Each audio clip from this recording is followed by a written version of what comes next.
بسم اللہ الرحمن الرحیم ان ربک هو اعلم من يضل عن سبیلہ وهو اعلم بالمہتدین۔ بے شک تیرا رب بھی خوب جاننے والا ہے جو اس کے راستے سے بھٹکتا ہے، اور وہی ہدایت پانے والوں کو خوب جاننے والا ہے۔ سورہ الانعام آیت نمبر 117 ہے، 117۔ جو لوگ محض اپنے گمانوں پر چلتے ہیں وہ نہیں جانتے کہ حق کیا ہے۔ جو اپنے خیالات میں رہتے ہیں، اپنی سوچوں کے خود وہ اسیر ہیں، تو وہ کیسے جان سکتے ہیں کہ حق کیا ہے؟ نہ ہی یہ حق کی تحقیق کرتے ہیں، جبکہ آپ کے رب کو خوب معلوم ہے کہ کون گمراہ ہے، کس کا قول وہمی اور قیاسی ہے۔ لہٰذا ان کے شبہات کی پرواہ نہ کرو، بلکہ اللہ تعالیٰ کے احکام پر عمل کرو۔ اگر واقعی تمہارا ایمان احکام الہی پر ہے، کیونکہ اللہ تعالیٰ ان کو بھی خوب جانتا ہے جو ہدایت یافتہ لوگ ہیں اور راہ راست پر ہیں۔ اگلی آیت ہے اور آیت نمبر ہے 118۔ فَكُلُوا مِمَّا ذُكِرَ اسْمُ اللَّهِ عَلَيْهِ إِن كُنتُم بِآيَاتِهِ مُؤْمِنِينَ۔ تو اس میں سے کھاؤ جس پر اللہ کا نام لیا گیا ہے، اگر تم اس کی آیات پر ایمان رکھنے والے ہو۔ یعنی جن جانوروں کو ذبح کرتے وقت بسم اللہ کہا گیا ہو ان کو کھاؤ، اور جو مردار ہیں ان کو نہ کھاؤ۔ کفار قریش مردہ جانوروں کے کھانے کو حلال سمجھتے تھے، اور جو بتوں کے ناموں پر ذبح کرتے تھے ان کو بھی حلال سمجھتے تھے۔ اس لیے اللہ تعالیٰ نے فرما دیا کہ حلال بس وہی ہے جن پر اللہ کا نام لے کر ذبح کیا گیا ہو۔ اللہ کے نام کے علاوہ کوئی چیز حلال نہیں ہے، خواہ وہ بتوں کے نام کا ہو یا کسی پیر، بزرگ، اولیاء کے نام کا ہو۔ گزشتہ آیات میں بتایا گیا تھا کہ دنیا میں ہمیشہ فہیم اور سمجھدار لوگ اور محقق و بااصول لوگ کم ہی ہوتے ہیں۔ زیادہ تر بے اصول، اٹکل پچو اور خیالی قیاس باتوں کی پیروی کرنے والے ہوتے ہیں۔ اہل ایمان کو سمجھایا گیا ہے کہ اگر ایسے لوگوں کی باتوں میں آ جاؤ گے تو یقیناً راستے سے بھٹک جاؤ گے، جیسا کہ مشرکین نے مسلمانوں کے دلوں میں شبہ ڈالا کہ اللہ تعالیٰ کے مارے کو نہیں کھاتے ہو۔ جس کو اللہ مار دے، نیچرل ڈیتھ جس کی آ جائے، اس کو تو تم مسلمان نہیں کھاتے ہو، اور اپنے مارے ہوئے جانور کو کھا لیتے ہو۔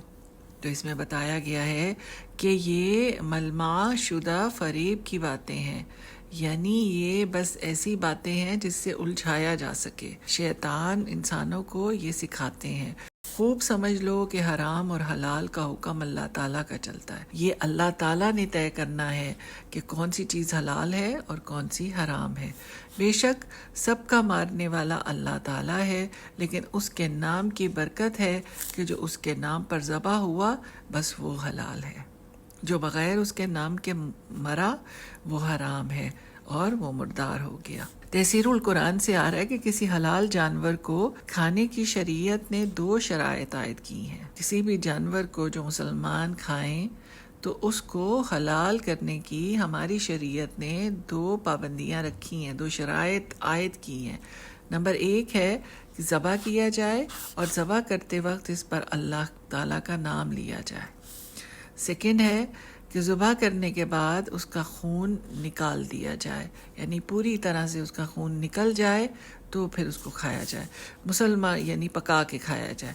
مسلمانوں سے فرمایا گیا ہے کہ ایمان لانے نہ لانے کی حد تک تو انسان خود مختار ہے، مگر جب ایمان لے آیا تو پھر اس کو وحی کے تابع ہو کر چلنا پڑے گا۔ اور وحی کیا ہے؟ جو اللہ تعالیٰ کے احکامات ہیں، وہ قرآن میں بھی ہیں اور صحیح احادیث میں بھی ملتے ہیں، خواہ اس کی مصلحت سمجھ میں آئے یا نہ آئے انسان کو، تو یہ کرنا ایسے ہی ہے۔ یہاں سے ہمیں یہ بھی پتہ چلتا ہے کہ ابھی بھی ہمارے مسلمانوں کے اندر بہت سی ایسی چیزیں ہیں کہ جو مزاروں پر جا کے وہ دیگیں دیتے ہیں، چادریں چڑھاتے ہیں، منتیں مانتے ہیں، تو وہاں جا کر ہی کیوں کرتے ہیں؟ تو اپنے گھروں میں بھی اللہ سے قرب حاصل کر سکتے ہیں، نماز کے ذریعے قرب حاصل کر سکتے ہیں، اللہ سے دعا کے ذریعے قرب حاصل کر سکتے ہیں، اور اللہ کے نام کا صدقہ خیرات اپنے گھروں سے کر سکتے ہیں، وہاں جا کر دینے کا مقصد کیا ہے؟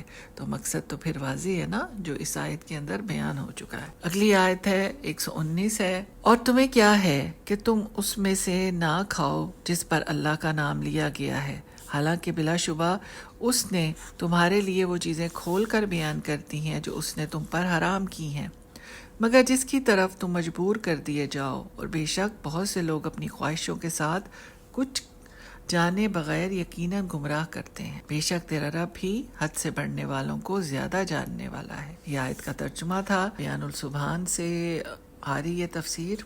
پھر فرمایا وَمَا لَكُمْ أَلَّا تَأْكُلُوا مِمَّا ذُكِرَ اسْمُ اللَّهِ عَلَيْهِ، اے ایمان والو کیا ہو گیا ہے تم کو کہ نہ کھاؤ وہ چیز جس پر اللہ تعالیٰ کا نام لیا گیا ہو، اور یقیناً تفصیل سے بتا دیا گیا ہے کہ جو حرام ہے تمہارے لیے سوائے اس کے کہ جو مجبوری کی حالت ہو۔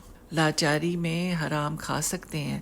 حرام چیزوں کا تفصیلی بیان سورہ المائدہ آیت 3 میں ہو چکا، اس سے پہلے کچھ سورہ البقرہ کی آیت 173 میں ہوا تھا، اسی سورت کی آیت 145 میں بھی آیا ہے، اور سورہ نمل کی آیت 115 میں بھی اسی کا ذکر ہے۔ جب اللہ تعالیٰ نے حرام اور حلال کا مفصل ذکر کر دیا ہے، پھر شبہ کی کوئی گنجائش نہیں ہے، اور حلال چیزوں کو نہ کھانے کا کوئی سبب نہیں ہے۔ اہل ایمان کو سمجھایا گیا ہے کہ جب تم نے صحیح دلائل کی بنا پر اللہ کے آخری رسول صلی اللہ علیہ وآلہ وسلم کی نبوت کو اور قرآن کریم کی حقانیت کو تسلیم کر لیا ہے، کلمہ پڑھ لیا ہے، اور پورے طور پر اس پر ایمان لا چکے ہو، تو اب اصل فروعی جزیات کی صحت کو تسلیم کرنا ناگزیر ہے، یعنی باریکیاں جو ہمارے دین کے اندر ہیں ان کو بھی جاننا ضروری ہے۔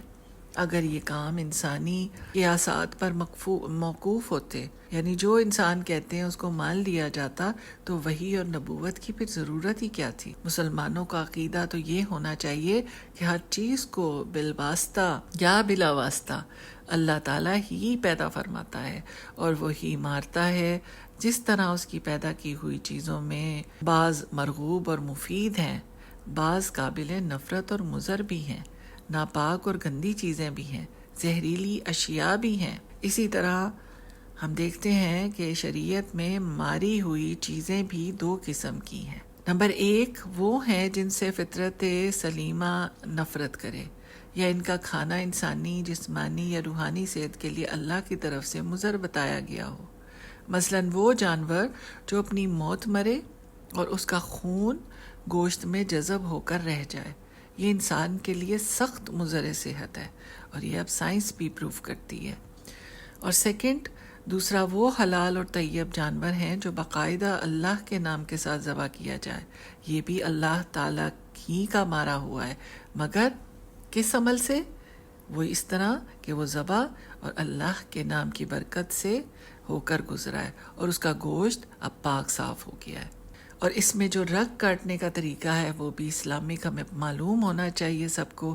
اس کو کاٹنے کا بھی طریقہ جو ہے، اس کی وجہ سے بھی خون پوری طرح جسم سے نکل جاتا ہے، ایک دم سے جھٹکا دے کر گردن نہیں اڑائی جاتی، یہ ہم سب کو پتہ ہے۔ بس جو شخص ان دونوں قسموں کو ایک ہی سمجھے، دونوں کو ایک ہی کرنا چاہے، تو وہ معتدی ہے، یعنی حد سے بڑھنے والا ہوگا۔ چنانچہ ذبیحے کو حرام نہ سمجھو اور مردار کو حلال نہ جانو، وہی حلال ہے جس کو اللہ تعالیٰ نے حلال فرمایا ہے، اور وہی حرام ہے جسے اللہ تعالیٰ نے حرام فرمایا ہے، جس کی تفصیل ہم گزر چکی ہے، ہم کر چکے ہیں پچھلی آیات میں۔ حرام کو حلال جاننا اور حلال کو حرام سمجھنا بھی گناہ ہے، اور ہر گناہ کی سزا پھر ضرور دی جائے گی، اس بات کو ہمیں ذہن میں رکھنا ہے۔